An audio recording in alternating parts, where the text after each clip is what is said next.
So the other day I pulled out my birth journal, and right now I am 28 weeks pregnant with my second baby. And this birth journal I created in my first pregnancy, and essentially it is everything and anything to do with my birth, from finding out to different people's reactions to cravings to what my dream birth was, and writing to earth and my angels, and writing to my future baby who is now 1.5 years old, and just anything that related to the pregnancy that I wanted to journal about. So there's entries about going through hormonal shifts and having a really hard time. There's journal entries about thinking, are you a boy or a girl? Because we didn't find out the gender. So there's like happy things, sad things, hard things. There's birth art where I would take crayons out and I would color.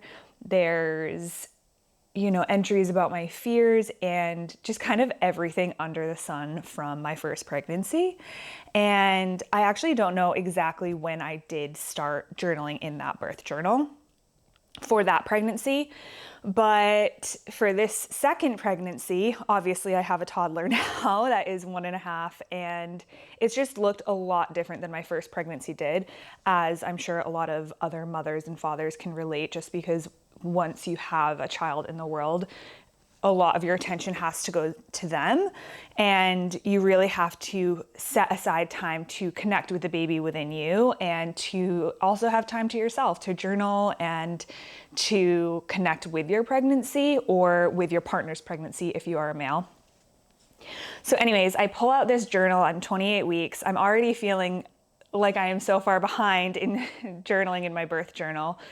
And that's something that I have been a little bit hard on myself about, is just kind of what I've been explaining, just all of the things that I did in my first pregnancy that I haven't been doing for my second one. So anyways, I pull out my pregnancy journal. The last entry that I had was actually when I had gotten my first moon after I had had the birth of my first baby. So I hadn't written in it in a really long time.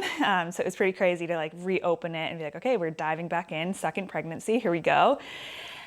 And the first thing that I did was I opened up to the first page. Like I dated it and I wrote like my second pregnancy. And then I quickly like went back to the first page and I started looking through everything that I had done for the first pregnancy. And I was kind of like taking these mental notes. And I remember, I think the first entry was kind of like finding out. And it was like 4 pages where I just wrote about like the first time we found out we were pregnant with first baby. And in my head, I was like, oh no, like that's so much writing. And then all of a sudden I started getting overwhelmed, because as the pages kept on coming, I saw, everything that I mentioned earlier. I'm not going to repeat it, but there were just so many different topics. And when I had pulled out this journal today or yesterday, the main thing that I really wanted to write about was how connected I have been feeling recently to the baby and to my birth that I'm going to have. I've had different visions, different feelings about everything. And that's really what I wanted to journal about. But I started feeling overwhelmed that I need to journal about all of these other things, because that's what I did for the first baby. And so I just sat there for a little bit and just felt that feeling of overwhelm and all of the things that I did in the first pregnancy that I'm not doing on this one. And okay, I like had my hand, I was like about to put pen to paper and just like start writing about when we found out, just like I had done. I was like essentially trying to replicate exactly what I did during the first pregnancy. And it just hit me like out of nowhere. I'm guessing it was my angels or the universe, like just my higher self sending me a message where it was just like, you're being so silly right now. And it was just like, your second baby is a unique human that is going to have its own experience on this earth. It already has its own experience in your belly. It's its own human being, which also means that you don't have to replicate exactly what you did for your first pregnancy, for your second. And then it just like kept on going. And it was like essentially teaching me this lesson for my entire life, is that everything that you do for your first baby and child is going to look a lot different than what happens for your second baby, third baby, fourth, however many kids that you have, because each one is its different, unique, beautiful experience, beautiful human being that is unique with all of its qualities, with its life, with literally everything. And the birth is going to be its own unique experience. My pregnancy is its own different experience than my first one. Everything that I did in the first pregnancy versus what I do in the second one is going to look and be very different.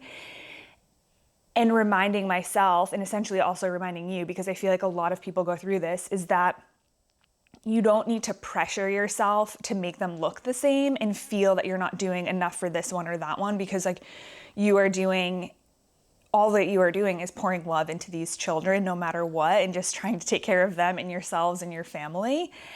And I was so grateful because in that moment I was like, oh, like now I can sit here and I can journal about all of the things that I felt really called to journal about. Like this first entry is what this baby in the future is meant to read in its mom's birth journal. It's not meant to read a replication of what I did for the first baby. And I'm sure with time I will add entries in about what I've craved in this pregnancy and all of these different things, but they might not have the exact same entries. For example, I might end up writing an entry right now that I never did for my daughter Indigo during her pregnancy. And so as this is me talking about journaling, I hope that it is apparent that this is in regards to everything and anything in life. So, you know, what experiences did your first baby have in the first year? They're going to look a lot different. My first baby, we've traveled to, I think she's been to like over 10 countries in the first year of her life. I don't think the same is going to look like, I don't think it will look the same for the second baby. And that's okay. And the attention that we put into them, it's going to look different because with Indigo, my first, I had all of the time in the world because I only had one baby. And now with the second baby, they're both going to have to learn together that mom and dad's attention, they get to share it. And I feel like it's something that like, as I even say out loud, like I remember when I had pets and I was little and I'd like try to like share my attention with them, you know, make sure it's very equal. And it's even hard to speak about because you're like, I want them to get like exactly the same thing. And they will get very similar things in their own unique experiences as we have all had in our lives from our parents. But yeah, this is like my little birth journal. So I'll just read the first few sentences that I wrote the other day about this. I think that I summed it up pretty nicely, but this might help. So it says, my second pregnancy. When I first pulled out this journal today, I turned back to the beginning, about to replicate everything that I did for my first pregnancy for my second. And then I stopped and realized this is an entire new pregnancy, a new human, an entire new experience on its own. May I allow it to be exactly as it is.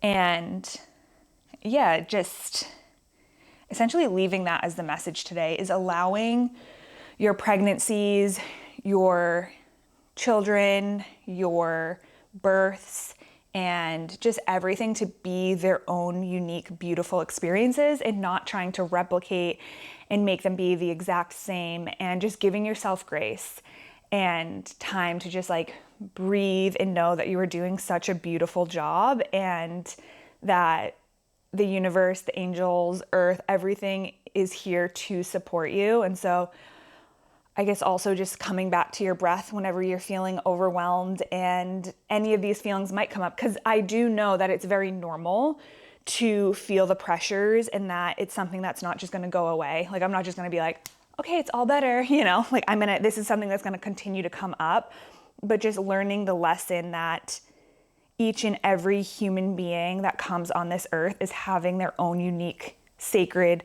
experience in life.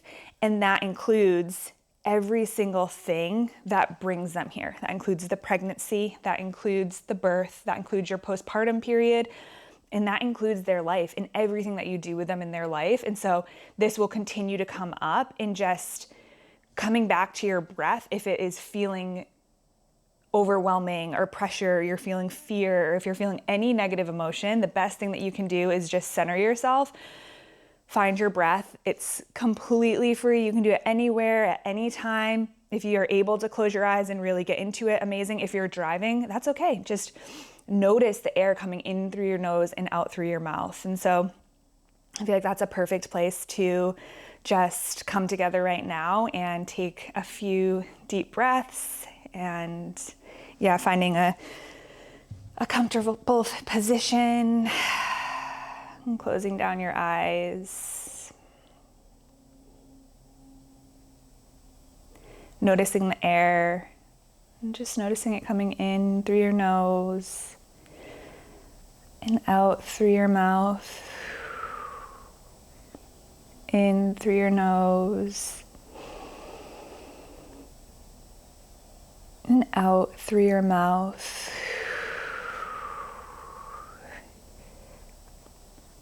And we're just going to take 3 deep belly breaths. We're going to breathe in through our nose for the count of 5. We'll hold at the top for 5 seconds, and then we'll exhale for 5 seconds.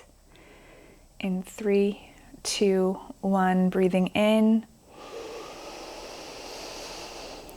Hold. Breathing out.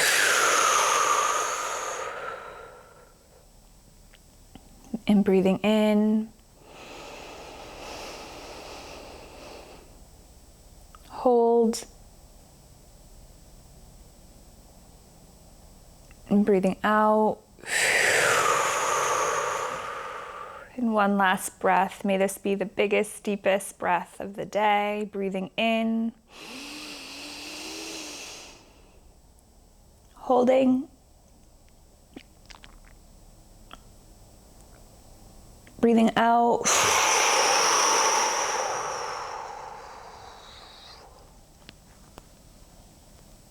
When you're ready, opening your eyes and coming back to the room. And just allowing that breath to guide your day.